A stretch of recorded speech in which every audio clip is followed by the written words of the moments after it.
کوئی شخص بغیر کسی شرعی مجبوری کے، بغیر کسی شرعی عذر کے رمضان المبارک کے ایک روزے کو بھی توڑ دے تو پوری زندگی بھی اگر وہ روزہ رکھتا رہے تو بھی رمضان کے اس ایک روزے کا بدل اور کفارہ نہیں ہو سکتا۔ اللہ اکبر۔ حبیب آن لائن یوٹیوب چینل میں آپ کا استقبال ہے۔ محترم ناظرین،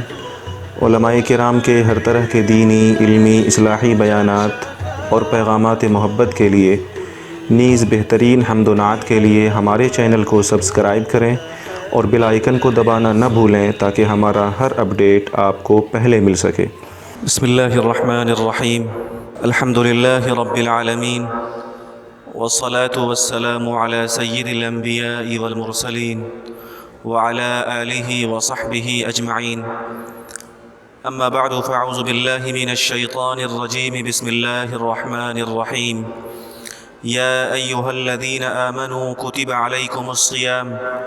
کما کتب علی الذین من قبلکم لعلکم تتقون، وقال رسول اللہ صلی اللہ علیہ وسلم من صام رمضان ایمانا واحتسابا غفر له ما تقدم من ذنبه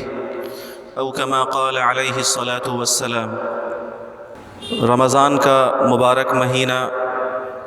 اپنی تمام تر عظمتوں، سعادتوں اور برکتوں کے ساتھ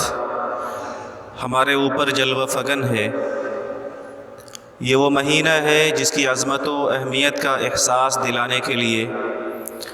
آقائے رحمت جناب محمد الرسول اللہ صلی اللہ علیہ وسلم نے شعبان کی اخیر تاریخ میں صحابہ کرام کو وعظ فرماتے ہوئے ارشاد فرمایا، یا ایھا الناس قد اضلکم شہر عظیم مبارک، کہ لوگو تمہارے اوپر ایک مہینہ آ رہا ہے جو بہت بڑا مہینہ ہے، بہت مبارک مہینہ ہے۔ شعبان کی آخری تاریخ میں وعظ کا اہتمام دراصل قیامت تک کی امت کی تربیت اور تنبیہ کے لیے تھا کہ کہیں امت کے کسی فرد کا رمضان المبارک کا ایک سیکنڈ اور ایک گھڑی بھی غفلت کے ساتھ نہ گزر جائے۔ معزز بزرگوں، احادیث کے اندر بڑی تفصیل کے ساتھ آقا صلی اللہ علیہ وسلم نے اس مہینے کی عظمت اور اس کی اہمیت ارشاد فرمائے ہیں۔ ایک موقع پر جب رمضان قریب تھا تو آقا صلی اللہ علیہ وسلم نے یہ ارشاد فرمایا، اتاکم رمضان شہر برکہ، اے لوگو تمہارے اوپر رمضان کا مہینہ آنے والا ہے جو برکت والا مہینہ ہے۔ یغشاکم اللہ فیہ، اللہ تعالیٰ اس مہینے کے اندر خاص طریقے سے تمہاری طرف متوجہ ہوتے ہیں۔ فینزل الرحمہ، اللہ تعالیٰ اس مہینے کے اندر اپنی خاص رحمت نازل فرماتے ہیں۔ ویحط الخطایا،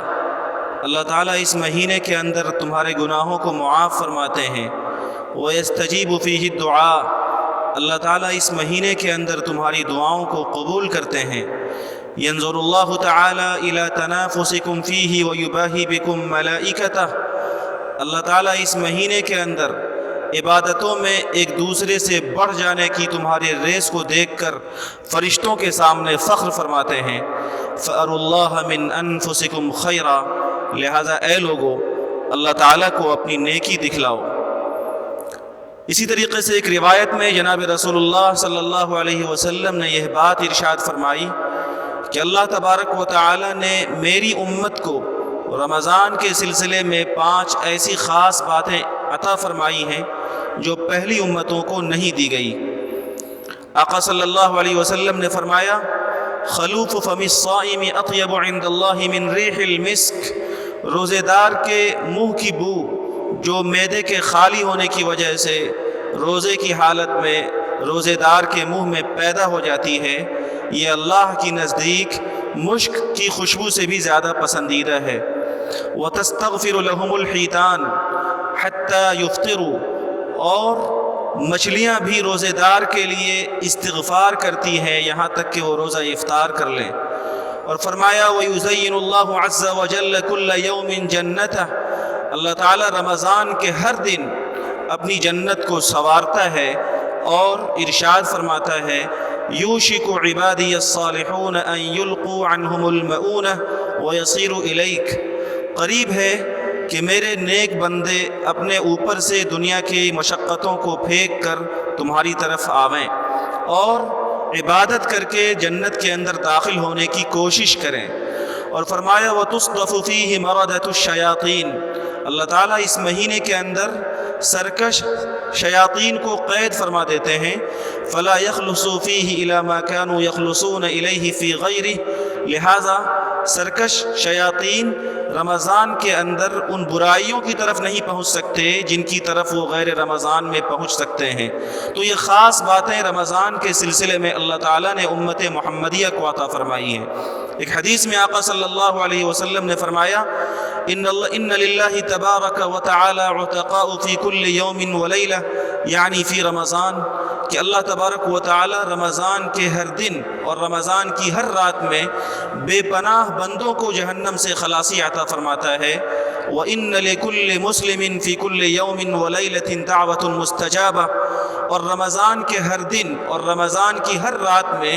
اللہ تعالیٰ اپنے روزے دار بندے اور بندی کی ایک ایک دعا کو ضرور قبول کرتا ہے۔ اس طرح کی بے شمار فضیلتیں آقا صلی اللہ علیہ وسلم نے اس مہینے کی تعلق سے ارشاد فرمائی ہے۔ رمضان کے روزوں کے بارے میں آپ نے فرمایا جعل اللہ صیامہ فریضہ، کہ اے لوگو اللہ تعالیٰ نے اس مہینے کے روزے کو تم پر فرض قرار دیا۔ رمضان کے روزے یہ اسلام کے اہم ارکان میں سے ایک اہم رکن ہے اور اسلام کی اہم عبادتوں میں سے ایک اہم عبادت ہے اور یہ فرض ہے۔ اللہ تعالیٰ کا ارشاد ہے یا ایھا الذین آمنوا کتب علیکم الصیام کما کتب علی الذین من قبلکم لعلکم تتقون، اے لوگوں تم پر روزے فرض کیے گئے جیسا کہ پہلے لوگوں پر فرض کیے گئے تاکہ تمہاری زندگیوں کے اندر تقوی اور پرہیزگاری کی صفت پیدا ہو جائے۔ اور یہ اتنا بڑا فریضہ ہے کہ جناب رسول اللہ صلی اللہ علیہ وسلم نے ارشاد فرمایا من افطر یوما من رمضان من غیر رخصت ولا مرض لم یقضه صوم الدہر کلہ وان صامہ، کہ اگر کوئی شخص بغیر کسی شرعی مجبوری کے، بغیر کسی شرعی عذر کے رمضان المبارک کے ایک روزے کو بھی توڑ دے تو پوری زندگی بھی اگر وہ روزہ رکھتا رہے تو بھی رمضان کے اس ایک روزے کا بدل اور کفارہ نہیں ہو سکتا۔ اللہ اکبر۔ میرے بزرگوں، اس حدیث کی بنیاد پر حضرات صحابہ میں سے خاص طور سے حضرت علی اور بعض دیگر علماء کا مذہب ہے کہ جس کسی مسلمان نے رمضان کا ایک روزہ بھی جان بوجھ کر کھو دیا اس کا بدل ہو ہی نہیں سکتا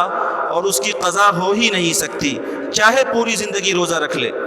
یہ اور سی بات ہے کہ اکثر علماء کا مذہب یہ ہے کہ اگر کوئی مسلمان کوئی ایک روزہ نہ رکھے سرے سے ہی تو ایک روزے کے ذریعے سے اس کا بدل ہو جائے گا، اور اگر کوئی ایک روزہ رکھ کر توڑ دے تو شرعی مجبوری کے بغیر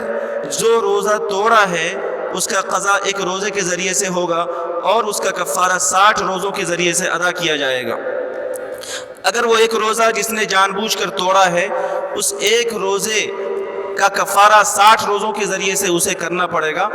لیکن یہ تب ہے کہ اس کے ذمے سے فریضہ ثابت ہوگا۔ رمضان کے روزے کی جو اہمیت اور جو فضیلت اسے مل سکتی تھی وہ اسے نہیں مل سکتی۔ جناب رسول اللہ صلی اللہ علیہ وسلم نے روزوں کی اہمیت بتانے کے بعد اس مہینے کے اندر کی تراویح کی فضیلت ارشاد فرماتے ہوئے فرمایا من صام رمضان ایمانا واحتسابا غفر له ما تقدم من ذنبه ومن قام رمضان ایمانا واحتسابا غفر له ما تقدم من ذنبه، کہ جس طریقے سے رمضان کے روزوں پر اللہ تعالیٰ اپنے بندوں کی مغفرت فرماتا ہے، ایسے ہی اگر کوئی بندہ مومن رمضان کے اندر اللہ تبارک و تعالیٰ کے لیے راتوں میں عبادت کرتا ہے اور تراویح کا اہتمام کرتا ہے تو اللہ تبارک و تعالیٰ اس بندے مومن کے پچھلے سارے گناہوں کی مغفرت کا فیصلہ فرما دیتا ہے۔ اسی طریقے سے آپ علیہ الصلاۃ والسلام نے اس مہینے کی ایک خاص رات کی فضیلت ارشاد فرمائی فیہ لیلۃ خیر من الف شہر، کہ اس مہینے کے اندر ایک رات ہے جس رات کی فضیلت اللہ تبارک و تعالیٰ کے یہاں یہ ہے کہ اس رات کے اندر عبادت کا ثواب 1000 مہینوں سے بھی زیادہ ہے۔ آپ علیہ الصلاۃ والسلام نے اس مہینے کے اندر ایک نفل کا ثواب ایک فرض کے برابر اور ایک فرض کا ثواب 70 فرض کے برابر قرار دیا۔ تو اس طریقے سے بے شمار اہمیت اور فضیلت جناب رسول اللہ صلی اللہ علیہ وسلم نے اس مہینے کی ارشاد فرمائے ہیں۔ ایمان والوں کی ذمہ داری ہے، ان خوشبخت ایمان والوں کی جن کو اللہ تعالیٰ نے صحت اور عافیت کے ساتھ یہ مبارک مہینہ عطا فرمایا ہے، کہ وہ اس مہینے کی جہاں تک ہو سکے قدر کریں اور اس مہینے کے روزوں کا اہتمام کریں، روزوں کے اندر رمضان کے راتوں میں تراویح کا اہتمام کریں، اور اس مہینے کے اندر اللہ تبارک و تعالیٰ کے نیک بندے جس طریقے سے کثرت کے ساتھ عبادت کیا کرتے تھے، اس کثرت کے ساتھ اللہ تعالیٰ کی عبادت کریں، تاکہ اللہ تعالیٰ کی رحمت اور اللہ تبارک و تعالیٰ کی خاص توجہ ہماری طرف ہو، اور اللہ تبارک و تعالیٰ ہماری مغفرت کا اور ہم سے اپنی رضا کا اعلان فرمائے۔ عام طور سے اس رمضان لاک ڈاؤن کے لے کر عام مسلمانوں کے ذہن میں طرح طرح کی تشویش پائی جا رہی ہے، اور عام مسلمان طرح طرح کی پریشانیوں کا شکایت کرتا ہوا نظر آتا ہے، لیکن میرے بزرگوں اور دوستوں، یہ بات ذہنوں میں رہنی چاہیے کہ رمضان المبارک کے مہینے میں اللہ کے خاص بندے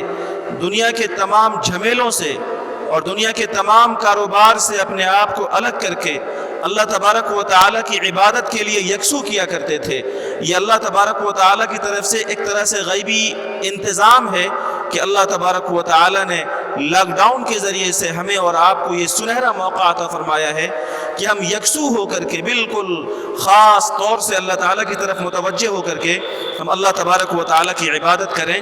شاید اس سے اچھا موقع پہلے کبھی آیا بھی نہ تھا اور پھر کبھی آئے بھی نہیں۔ اس لیے اس مہینے کی جو خاص عبادتیں ہیں اور اس مہینے کے اندر اللہ کے نیک بندوں نے جو کام کیے ہیں، ہم ان طریقوں پر اللہ تبارک و تعالیٰ کی عبادت کریں۔ رمضان کے مہینے میں اللہ کے نیک بندے اکابر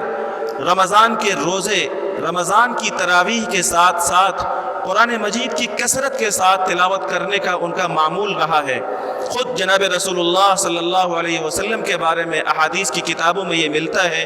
کہ رمضان کی راتوں میں خاص طریقے سے آپ حضرت جبریل کے ساتھ قرآن مجید کا دور کیا کرتے تھے۔ ایسے ہی یہ رنگ حضرات صحابہ کرام میں، حضرات تابعین میں اور ہمارے بڑے ائمہ کے اندر دیکھنے کو ملتا ہے۔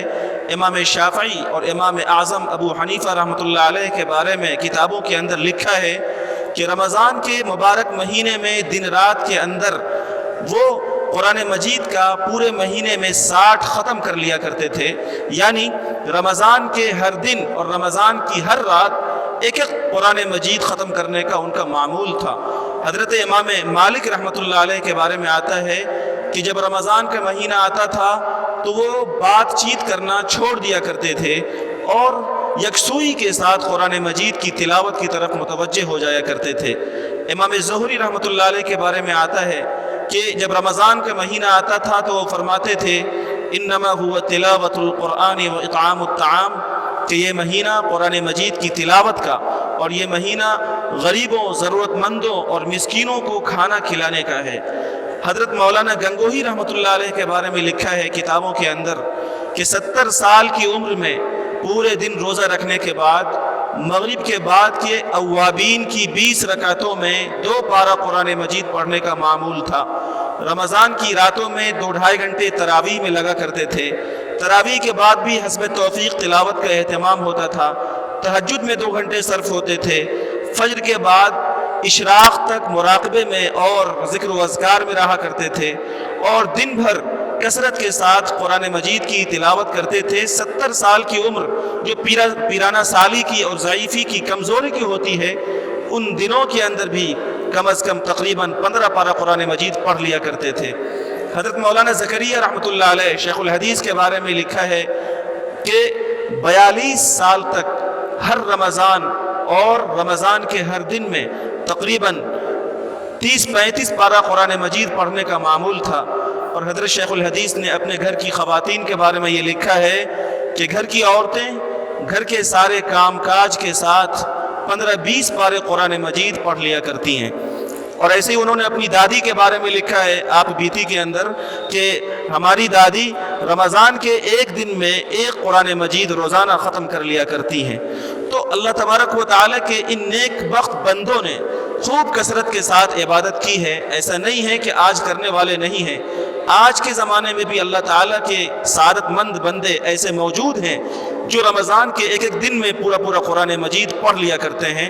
قرآن مجید کا بلکہ رمضان المبارک کا تعارف کراتے ہوئے اللہ تعالیٰ نے یہی بات ارشاد فرمائی ہے، شہر رمضان الذی انزل فیہ القرآن ھدی للناس وبینات من الھدی والفرقان۔ ہمیں کسی مہمان کا تعارف کرانا ہوتا ہے تو اس کے تعلق سے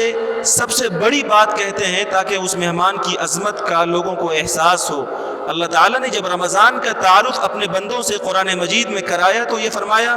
الذی انزل فیہ القرآن، اے لوگو یہ وہ مہینہ ہے جس کے اندر قرآن مجید جیسی عظیم اور لازوال اور مقدس کتاب کو انسانیت کے لیے ہدایت نامہ اور گائیڈ بک بنا کر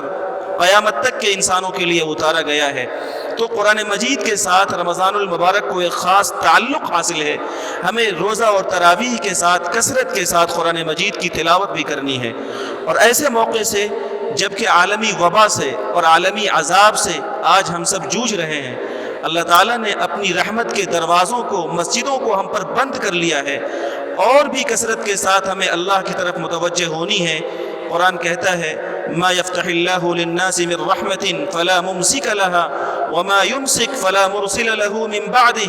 اے لوگو، اللہ تعالیٰ اپنی جو رحمت تم سے روک لے اسے تمہارے لیے کوئی کھلوا نہیں سکتا، اور اللہ تمہیں جو رحمت دے دے اسے تم سے کوئی چھین نہیں سکتا۔ ہم مسجد میں آتے ہیں تو دعا کرتے ہیں اللہم افتح لی ابواب رحمتک، خدایا ہمارے لیے اپنی رحمت کے دروازوں کو کھول دے۔ میرے بزرگوں، یقیناً ہماری بدعمالی ہے، ہمارے غلط کرتوت ہیں، اور ہمارے اللہ کے احکامات سے بغاوت ہے کہ وہ رب اتنا روٹھ گیا ہے کہ اس نے اپنی رحمت کے ان دروازوں کو ہمارے اوپر بند کر دیا ہے۔ وما یمسک فلا مرسل له من بعدہ۔ اور یقین جانیے لاک ڈاؤن یا ڈاکٹروں کی دواؤں یا ویکسین سے مسجدوں کی رحمت کے یہ دروازے نہیں کھل سکتے جب تک ہم اللہ کی دربار میں متوجہ ہونے والے نہیں ہوں گے اور اللہ کی بارگاہ میں آنسو بہا کر توبہ و استغفار کرنے والے نہیں ہوں گے۔ اس لیے رمضان کے اس مہینے کے اندر کثرت کے ساتھ ہمیں استغفار بھی کرنی ہے۔ اللہ تعالیٰ نے قرآن مجید میں استغفار کے سلسلے میں یہ بات ارشاد فرمائی ہے وَمَا كَانَ اللَّهُ لِيُعَذِّبَهُمْ وَأَنْتَ فِيهِمْ وَمَا كَانَ اللَّهُ مُعَذِّبَهُمْ وَهُمْ يَسْتَغْفِرُونَ کہ اللہ تعالیٰ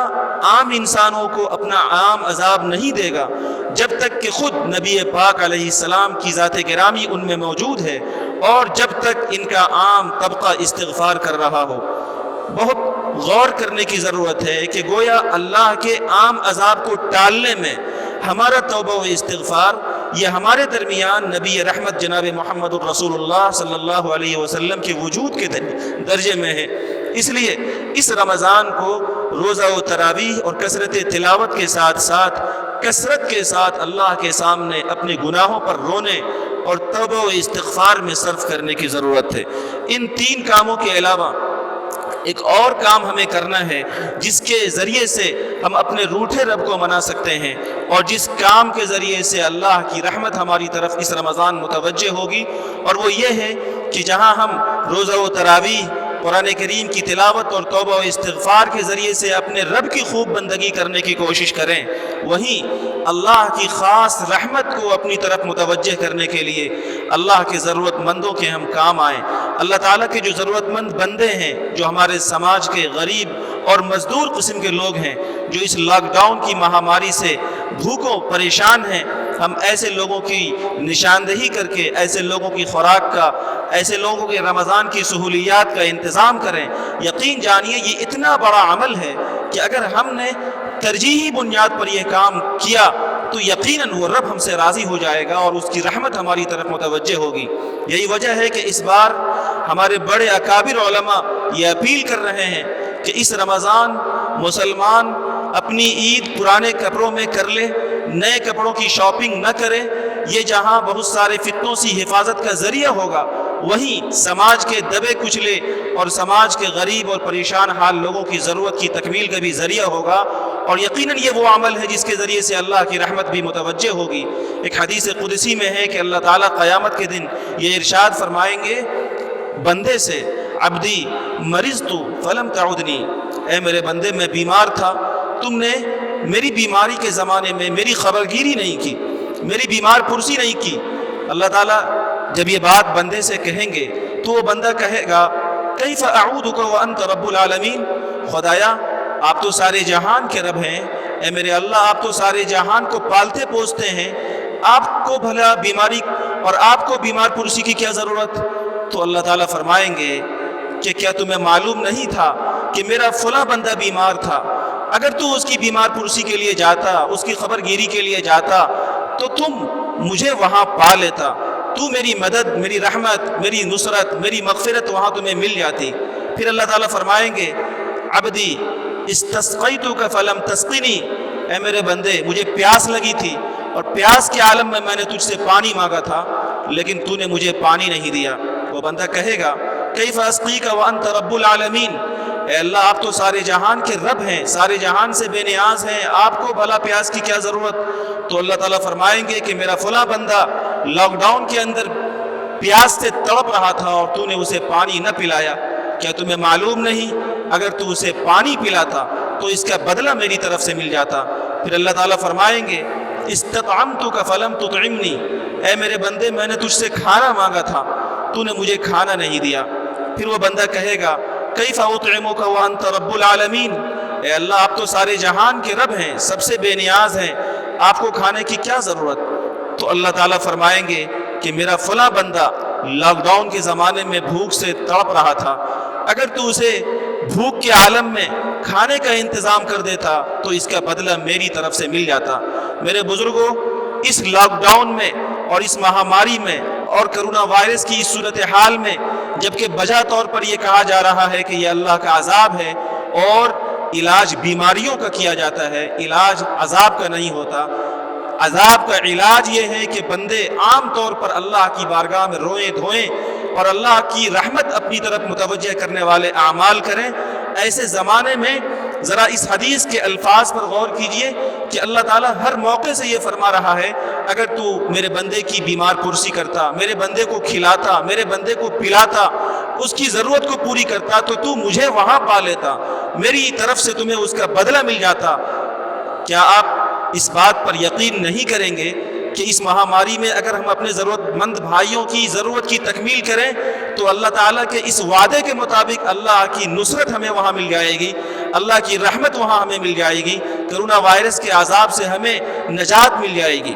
اس لیے اس رمضان کو ایک سنہرے اور ایک بہتر موقع کے طریقے پر ہم سب کو استعمال کرنے کی ضرورت ہے۔ یہ بالکل تاریخ کا ایک عجیب و غریب اور انوکھا رمضان ہے۔ اس رمضان میں ہمیں اپنے لیے شر سے خیر کا پہلو نکالنا ہے۔ لاک ڈاؤن کی پریشانی پر